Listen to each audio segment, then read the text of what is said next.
خون اور دھڑے بندی پر مبنی ایم کیو ایم کے عروج اور زوال کی کہانی۔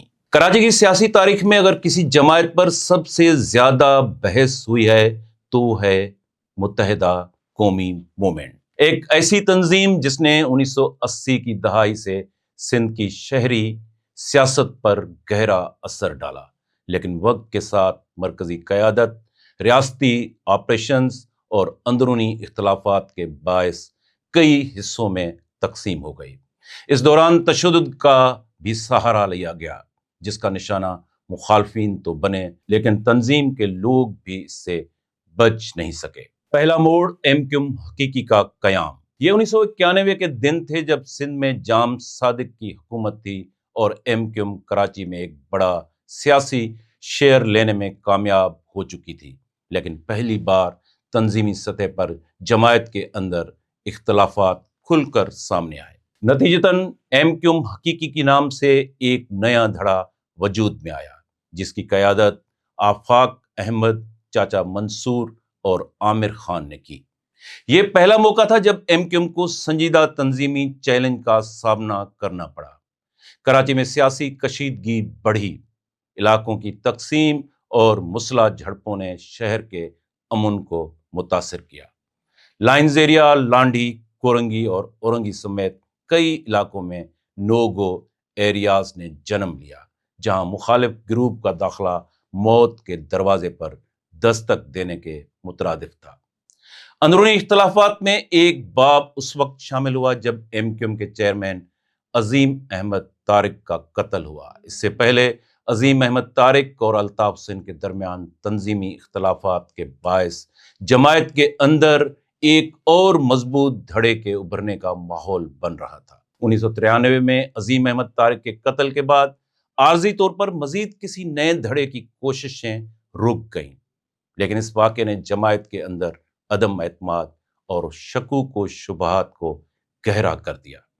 قیادت اور تنظیم کے حوالے سے سوالات شدت سے اٹھنے لگے۔ انہی دنوں کراچی کی دیواریں جو قائد کا غدار ہے وہ موت کا حقدار ہے کہ نعروں سے رنگی گئیں۔ خوف و دہشت کی فضا کے باوجود اندرون خلا اختلافات موجود رہے۔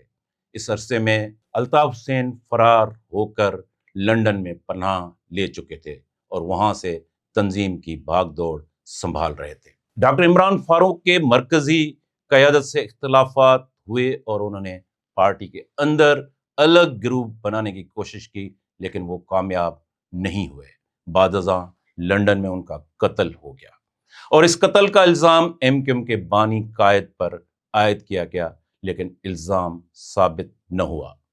جنرل پرویز مشرف کے دور میں جب کراچی شہری حکومت سے لے کر سندھ حکومت اور وفاقی حکومت میں ایم کیو ایم ایک تگڑے اتحادی کے طور پر موجود تھی اور مشرف کی شدید حمایتی تھی، ان دنوں ایم کیو ایم حقیقی کا برا دور شروع ہوا۔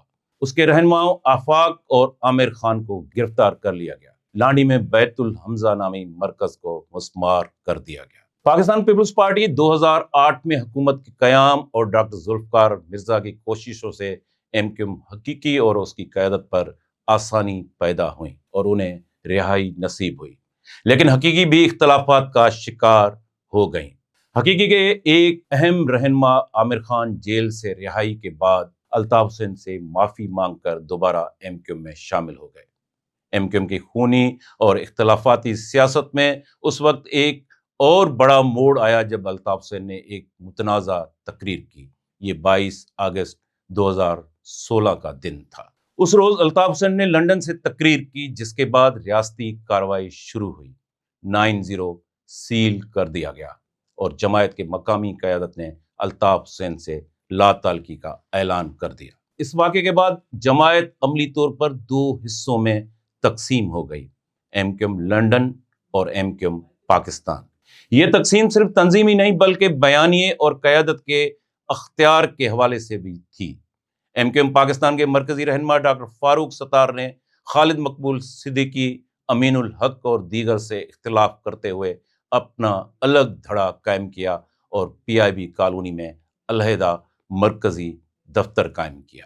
موجودہ گورنر سندھ کامران ٹیسوری نے بھی مسلم لیگ فنکشنل سے استعفیٰ دے کر پہلے ایم کیو ایم پاکستان اور بعد میں فاروق ستار گروپ میں شمولیت اختیار کی۔ خالد مقبول صدیقی، امین الحق، فیصل سبزواری اور دیگر نے الگ سے گروپ بنا کر بہادر آباد میں دفتر بنا لیا۔ الطاف حسین کی تقریر اور تحریر پر پاکستان میں پابندی کے بعد پیدا ہونے والے دھڑے بندی ایم کیو ایم کی سیاسی ساکھ اور تنظیم دونوں کے لیے بڑا امتحان ثابت ہوئی۔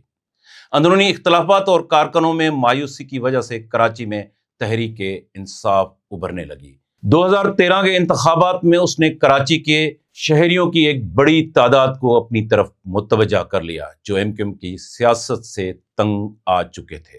اس سوچ کو سیاسی ڈھانچے میں ڈالنے کے لیے سابق میئر کراچی مصطفیٰ کمال اور انیس قائم خانی نے مل کر پاک سرزمین پارٹی قائم کی۔ یہ بھی ایم کیو ایم سے نکلنے والا ایک اہم دھڑا تھا جس نے خود کو شہری سیاست کا متبادل قرار دینے کی کوشش کی۔ بعد ازاں پی ایس پی کو ختم کر کے مصطفیٰ کمال اور ان کے ساتھی ایم کیو ایم پاکستان میں شامل ہو گئے۔ تاہم شمولیت کے باوجود ایم کیو ایم پاکستان کے اندر خالد مقبول صدیقی اور مصطفیٰ کمال کے نام سے دو الگ تنظیمی دھڑے اپنی شناخت برقرار رکھے ہوئے ہیں۔ کراچی میں لیاقت آباد اور حیدرآباد میں حال ہی میں اس کا ثبوت سامنے آ چکا ہے جہاں دونوں دھڑوں نے الگ الگ جلسے کیے۔ صورتحال اس وقت مزید کھل کر سامنے آئی جب سندھ اسمبلی کے فلور پر ایک دوسرے کو دھمکیاں دی گئیں اور یہ راز کھل گیا کہ ایک دھڑا دوسرے دھڑے کو دھمکا رہا ہے۔ اس تنظیمی کشیدگی اور اختلافات کے دوران سابق گورنر عشرت العباد نے بھی انٹری مارنے کی کوشش کی۔ انہوں نے خود ساختہ جلاوطنی اختیار کرنے کے بعد ایم کیو ایم سے الگ اپنا سیاسی گروپ قائم کیا لیکن عوامی ریسپانس مل نہ سکا۔ آج ایم کیو ایم صرف ایک سیاسی جماعت کا نام نہیں رہی بلکہ وہ کراچی کی سیاست کی ایک طویل اور پیچیدہ داستان بن چکی ہے۔